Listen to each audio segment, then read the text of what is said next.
Oke, gua mulai ya. Assalamualaikum warahmatullahi wabarakatuh. Hari ini kita akan warahmatullahi wabarakatuh. membahas studi kasus yang diberikan oleh Bu Ermita.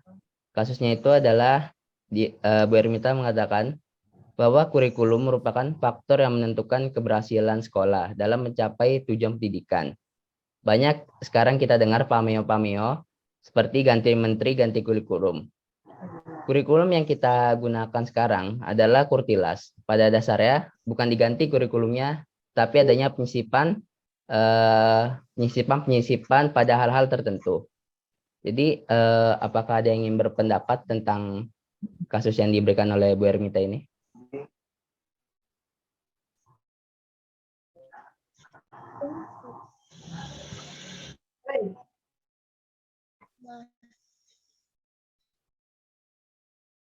Nah, baik, Nindi aja izin berpendapat terlebih dahulu ya. Nah, dari kasus tadi kan kurikulum merupakan salah satu faktor yang menentukan keberhasilan sekolah tersebut dalam mencapai tujuan pendidikan. Nah, tentang pameo yang dikatakan Ibu tadi, yaitu ganti menteri, ganti kurikulum. Saat ini kurikulum yang kita gunakan yaitu kurikulum Kurtilas di sekolah-sekolah. Pada dasarnya memang bukan diganti kurikulum tersebut, namun adanya penyisipan-penyisipan atau penambahan-penambahan dengan inovasi terbaru sesuai dengan perkembangan zaman. Nah, sebelumnya kita harus terlebih dahulu itu tahu apa sih yang dimaksud dengan kurikulum itu. Nah, kurikulum sendiri merupakan semua pengalaman belajar yang diberikan sekolah kepada siswa selama mereka mengikuti pendidikan di sekolah. Namun dalam perspektif kebijakan pendidikan nasional, sebagaimana dapat dilihat dalam Undang-Undang Sistem Pendidikan Nasional Nomor 20 Tahun 2003 menyatakan kurikulum adalah seperangkat rencana dan pengaturan mengenai tujuan isi dan bahan pelajaran serta cara yang digunakan sebagai pedoman penyelenggaraan pembelajaran untuk mencapai tujuan pendidikan tertentu. Itu sementara yang diketahui. Serta tentang pameo ganti menteri ganti kurikulum, sebenarnya pameo itu bisa dipatahkan. Itu pameonya tidak sepenuhnya benar. Karena jika kita perhatikan sejak ditetapkannya Undang-Undang Nomor 20 Tahun 2003 tentang sistem pendidikan BK di tahun 2004, lalu KTSP di tahun 2006, dan yang terakhir adalah K13 di tahun 2013. Nah, K13 ini sendiri telah ditetapkan selama 11 tahun yang telah melewati setidaknya 4 menteri pendidikan. Otomatis dari pernyataan tersebut, pameo tentang ganti menteri ganti kurikulum itu sudah pasti dipatahkan. Mungkin sekian dari Indi, ada tambahan dari teman-teman. Ya, teman-teman lain ada yang mau menambahkan? Ganti kurikulum.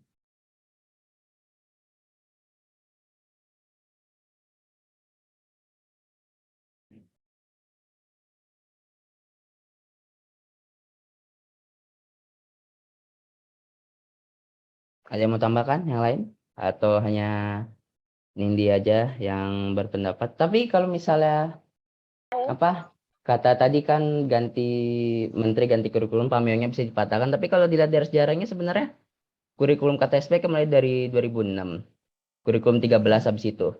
Jadi Indonesia tuh emang udah cukup sering ganti kurikulum kalau dilihat-lihat ya. Dari kurikulum namanya berapa nih? Dari kurikulum 1947, habis itu ada lagi selanjutnya di 1952 ada kurikulum rencana pelajaran terurai di tahun 1952.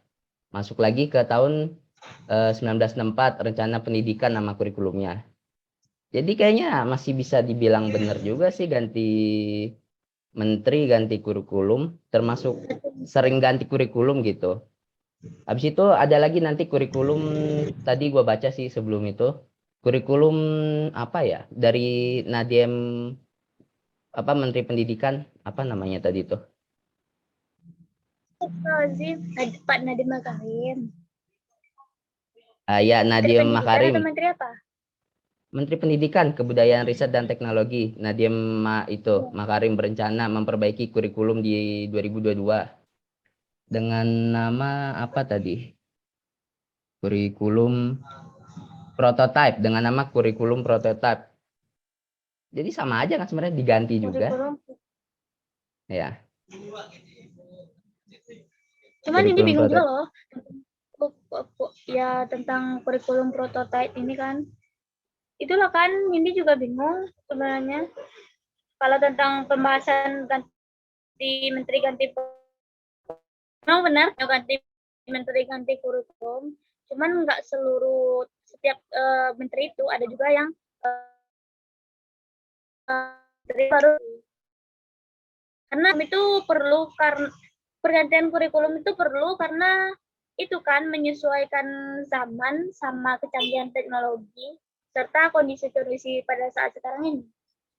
Daripada apa ya? Yang lain kalau mau gabung aja ya, nggak usah pakai izin berbicara, langsung ini kan diskusi.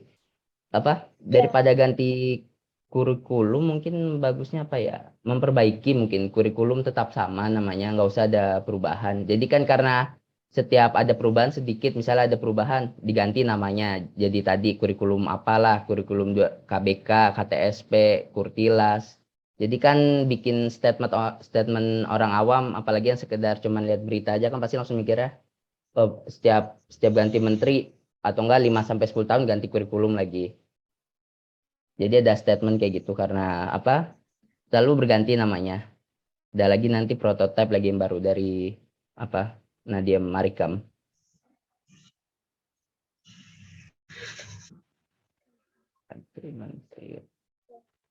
Nah, misalnya nih menurut siapa nih?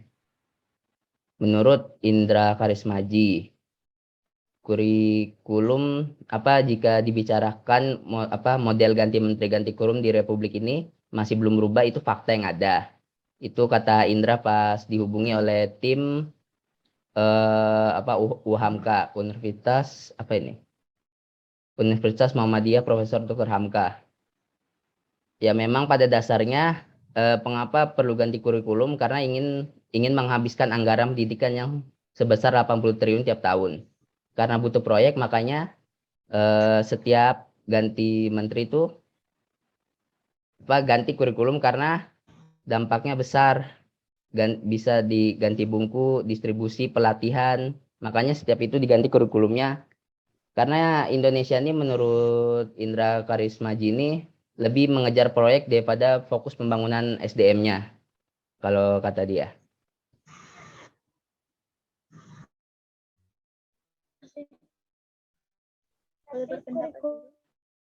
Gas langsung aja. Nggak ada peningkatan. Menurut dia pergantian kurikulum dilakukan setiap ganti menteri tidak pernah meningkatkan kualitas pendidikan Indonesia. Kata Indra, jadi kalau buat saya sebagai pemerhati pendidikan, praktisi pendidikan ini kembali fokus ke proyek bukan ke pembangunan SDM-nya. Itu sih guys.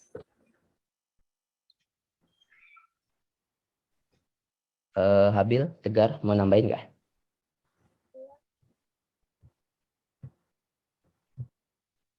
Jadi apakah ada yang ingin berpendapat lagi?